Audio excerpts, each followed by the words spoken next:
earth will be filled with the knowledge of the glory of the Lord.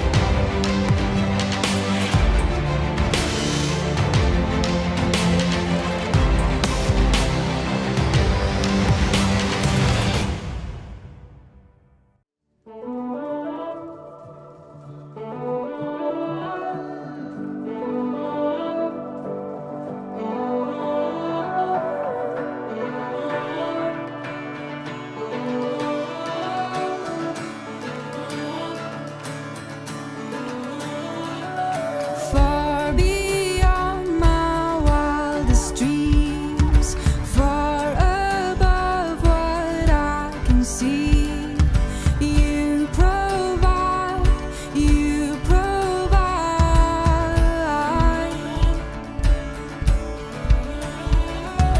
Far beyond what I could speak, far above what I could think. You provide, you provide.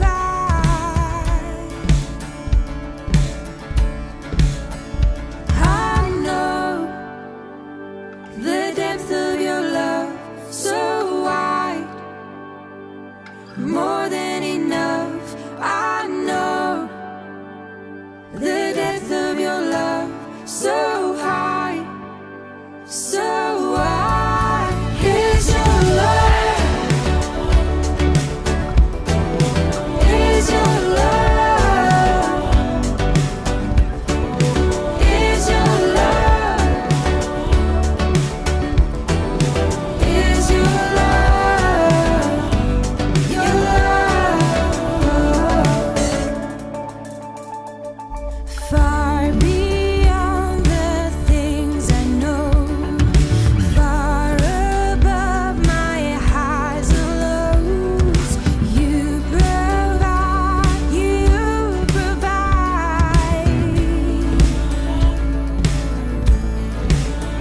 I know the depth of your love, so wide, more than enough. I know the depth of your love, so high, so wide. Is your love, is your love, is your love, is your love, your love. Living in your story, trusting in your plans.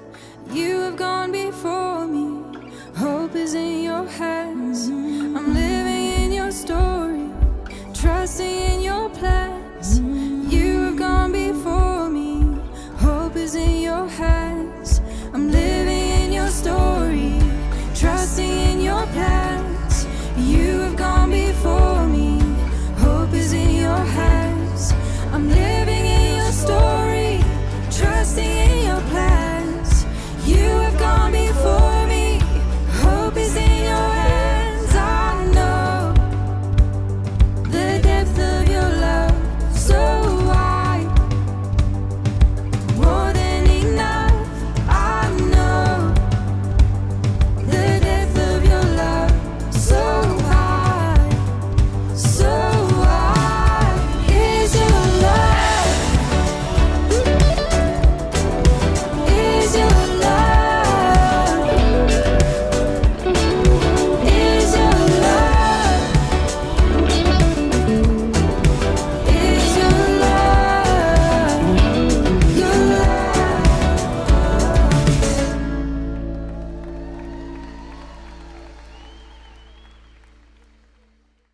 Good morning, and I'm so glad that you decided to join us online. I know that there are many people that's going through a very difficult time and challenging circumstances. And I just want to remind you that we are here to support you. Please don't hesitate to contact us if there's any way that we can assist you. You can phone our office or go to the online info desk.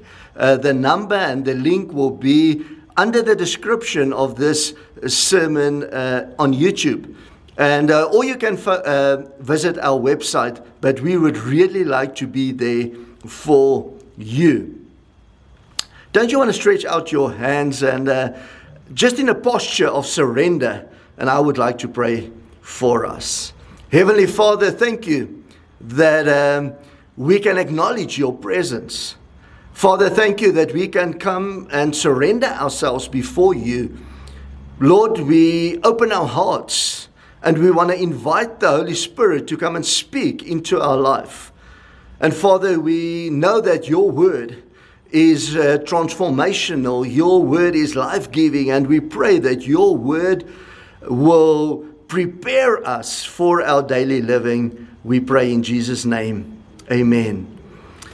I wonder if you had the opportunity to ask Jesus to teach you one thing. What will that one thing be? Will you ask him to teach me, or to teach yourself, Jesus, teach me how to multiply bread or how to multiply fish? Because I think in very difficult times it will be quite handy.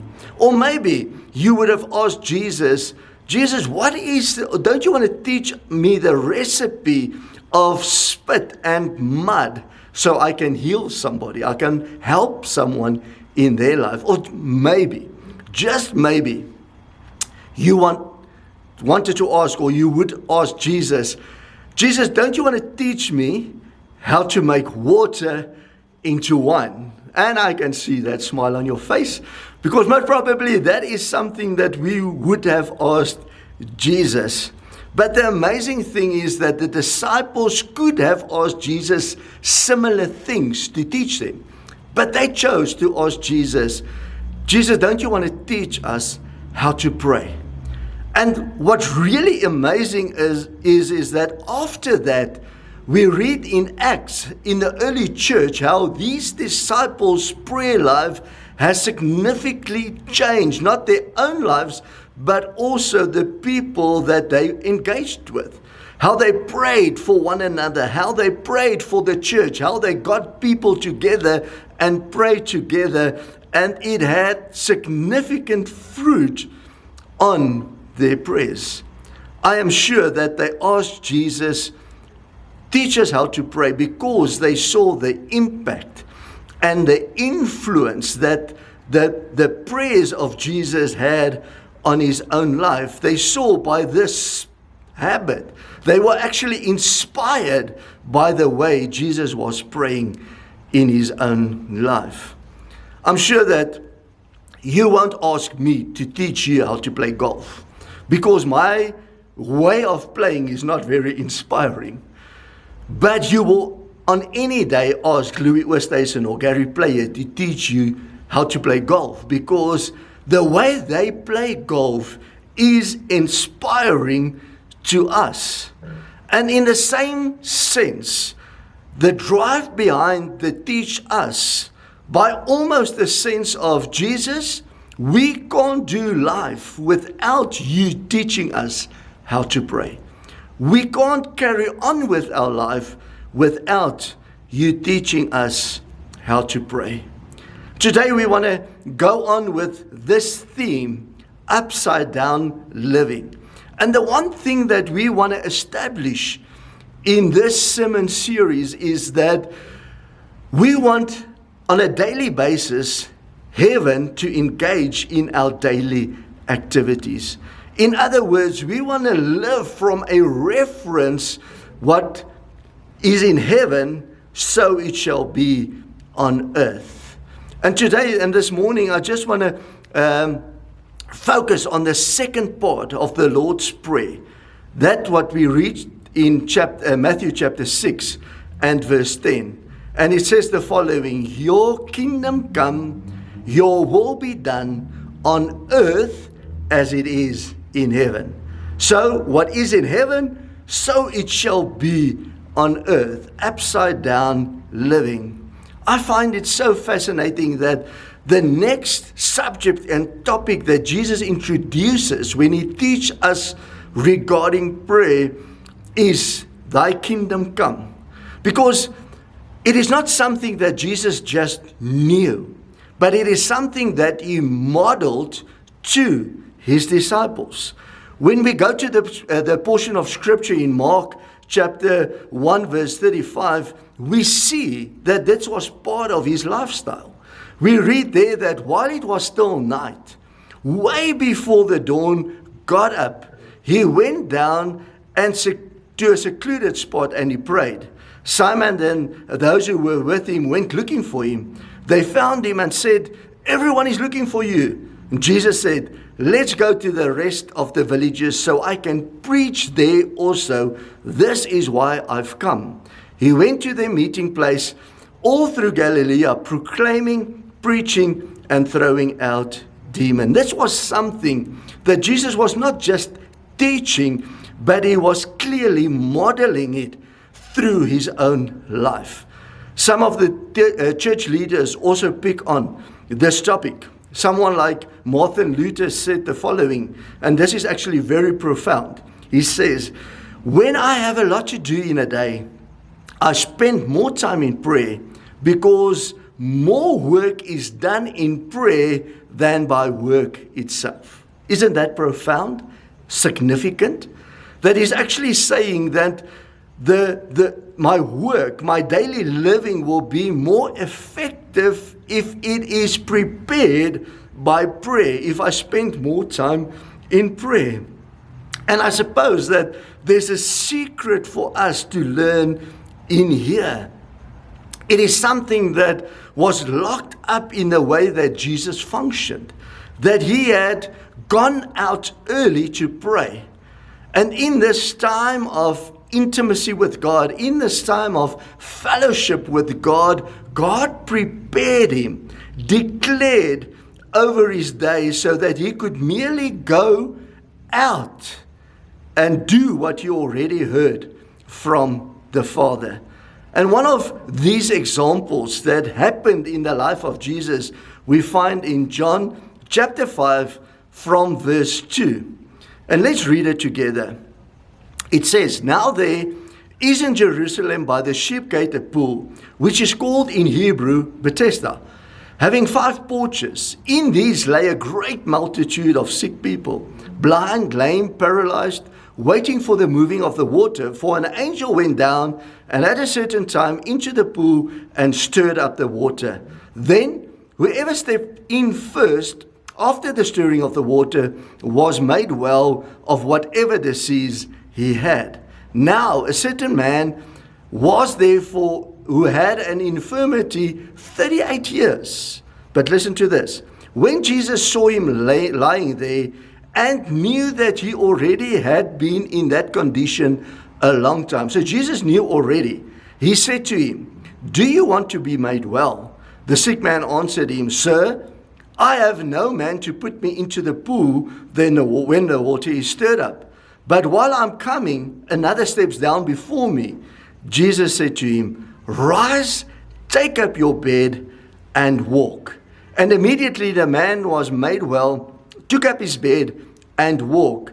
And that happened on the day of the Sabbath. What an amazing story. What an amazing event to see that Jesus was actually prepared for this situation. But I like the way, or actually when you read further, Jesus actually goes on. He says, and for this reason, it goes on, "For this reason, the Jews persecuted Jesus and sought to kill him, because he had done these things on the Sabbath. But Jesus answered them, 'My Father has been working until now, and I have been working.' Therefore the Jews sought all the more to kill him, because he not only broke the Sabbath, but also said that God was his Father, making himself equal to God. Then Jesus answered and said to them, 'Most assuredly I say to you, the Son can do nothing of himself, but what he sees the Father do, for whatever he does, the Son also does in like manner. For the Father loves the Son, and shows him all things that he himself does. And he will show him greater works than these, that you may marvel." What a great portion of scripture. We find Jesus here walking into a situation where he already knew the circumstances. He already knew that this man had this condition for 38 years. How did he know that? How did he come to the knowledge of that? And it can be one of the two following reasons. It can be because he went out early to pray. That was his daily habit. It was part of his lifestyle. And in that time of intimacy, God prepared him and said, you're going to come across a man that have this condition, and you're going to declare over his life, rise up and walk. Or it can be that he also went out to pray. That was part of his daily lifestyle. And in that moment of intimacy, in that moment of fellowship with God, God prepared his heart. God prepared him for the day that he is going to live, or the day that's lying ahead, for whatever that day would offer him, that he would prepare. And from the fellowship and the intimacy of God, he could go out in confidence and believe that he is prepared for everything this day could offer. It is so utterly different from my own personal life many times, that especially in winter times, most of the days, the duvet wins the battle. And I want to just lie in the comfort and the warmth of the bed a little longer. And then I need to rush to make finish and eat breakfast and rush off to the office, because there's the one meeting after the other, there's one appointment after the other. And then I get into a situation where I ask, or I want to pray, Lord, what now? I need your wisdom. I need your help in this situation. And it is so vastly different from how Jesus approached life. I don't know if you can just relate with that way of living. But Jesus approached it so differently. There was something that was built into the way he functioned that allowed him to pause first before he did anything. And I can just imagine the joy and the confidence that could flow from a situation like that, from the intimacy and from the fellowship that he had with God. That he would know that in this day, he's going to come across a guy and he's going to speak life and healing over his life. So we often find ourselves in a crisis, and then we do want to pray God or hear what God says, where Jesus finds himself totally at the opposite of the scale, upside down living. Before he acts, he hears from God. Before he decides to do something, he already heard from God. This is the way, and this is the right thing to do. You see, this is the pattern. Christ is our pattern of living. And then Jesus goes on to pray and teaches us to say, your kingdom come. There's something locked up in his kingdom. There is something about the rule of God in our lives. You know, the kingdom of God is actually just God's way of doing things.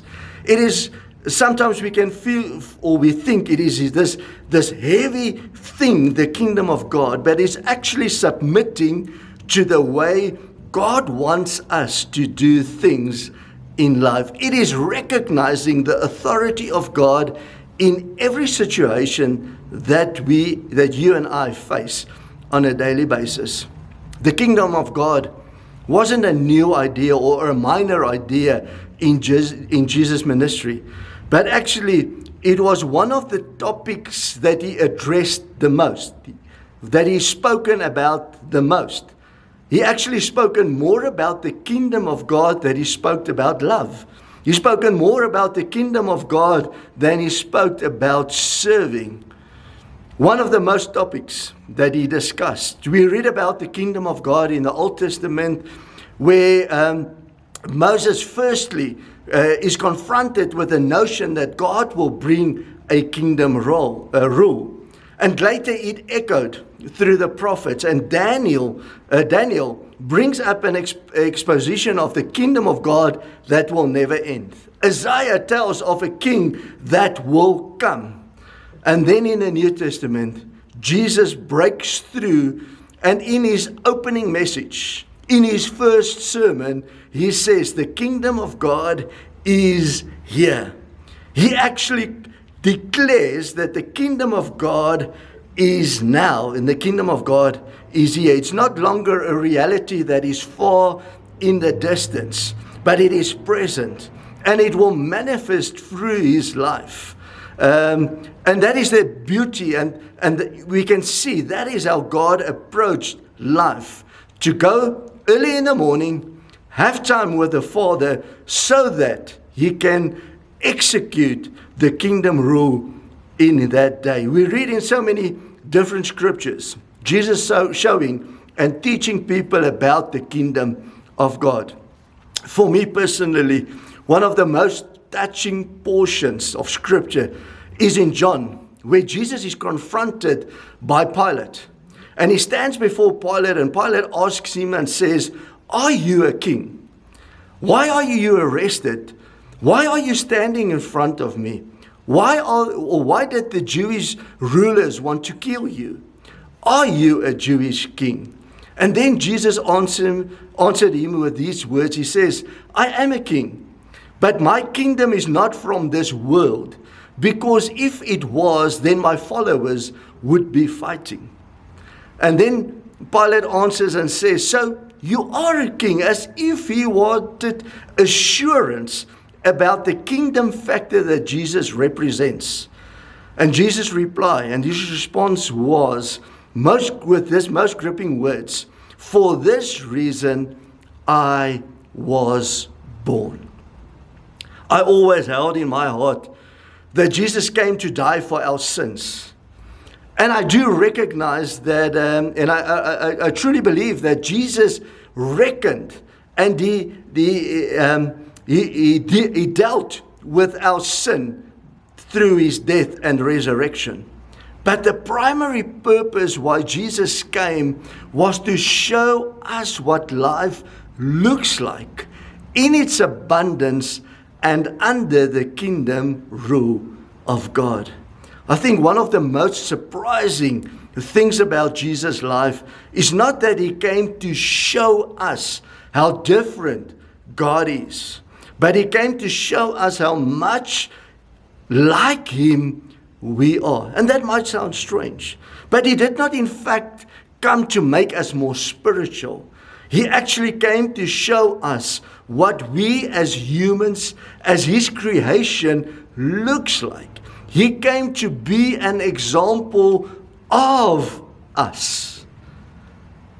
And here in the prayer, Jesus leads us to the place where he says, "Our Father." In other words, we have been included in this reference. "Hallowed be your name. Lord, Father, will you reveal yourself? Your kingdom come."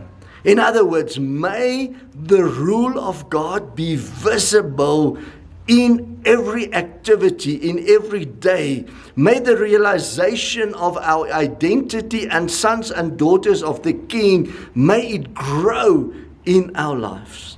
May our lives be a reflection. May it give expression to the rule of God, the kingdom rule in our lives. In other words, may we do everything in the way God will do that, in the way that God wants us to do that. Every deed, every action, every choice, that will be submitted under the rule of God. Sometimes there is some attitudes in our lives that work against the kingdom come, the rule of God in our lives. And I'm just want to mention two. The first attitude is the attitude of rebellion. And I know rebellion sounds like a very strong word, and immediately you will say that I don't want to rebel against God. I'm not a rebellion. But whenever we say, I don't want to, I'm not going to do that because that's uncomfortable. I'm not comfortable with doing that.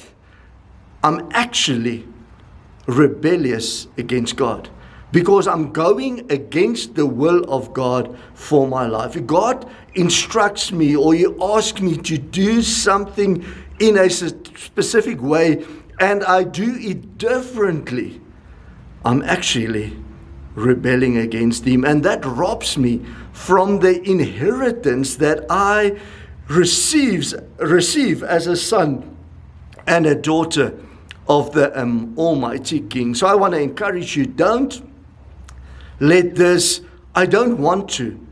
It is uncomfortable. It makes me uneasy. Don't let that stand in the way of experiencing the inheritance and the authority that God has given us in Christ Jesus. The second attitude is the attitude of independence. I can do it on my own. I will do it by myself. In John chapter 5 verse 30, Jesus says the following words, and it describes actually we are so dependent on Him. He says, I can't do a solitary thing on my own.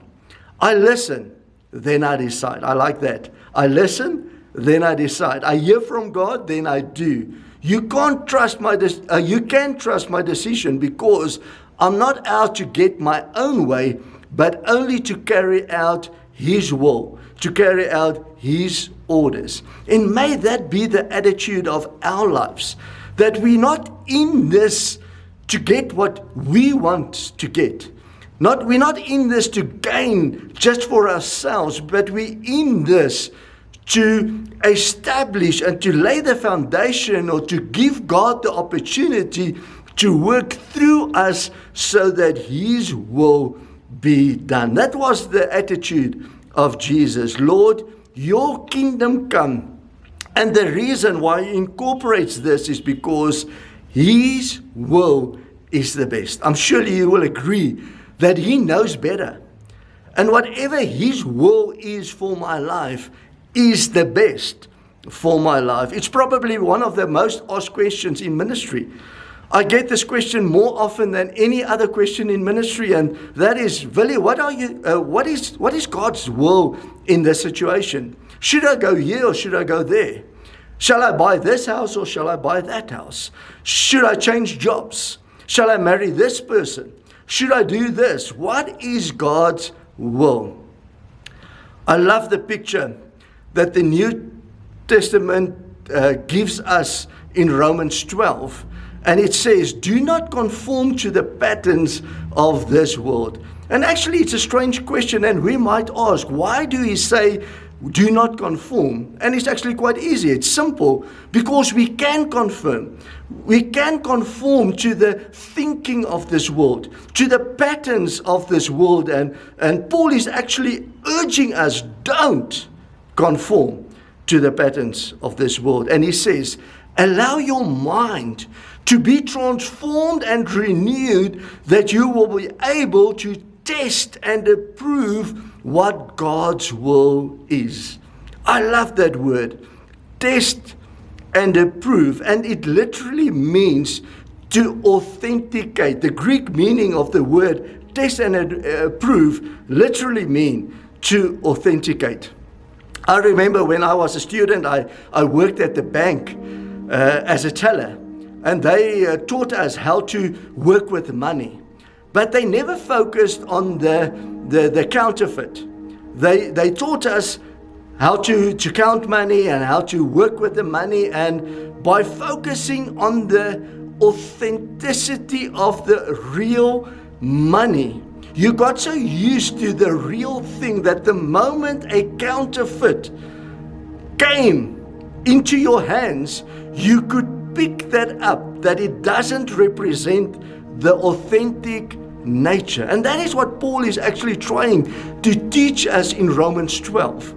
And he prays that your mind be so renewed that the kingdom will of God, the thoughts of God, your connection with God, your identity in Christ, and that what our Father has in mind for us, that would be the sort of such an authenticity about that anything that comes outside of that framework, that you will automatically immediately pick it up and know this is not from God.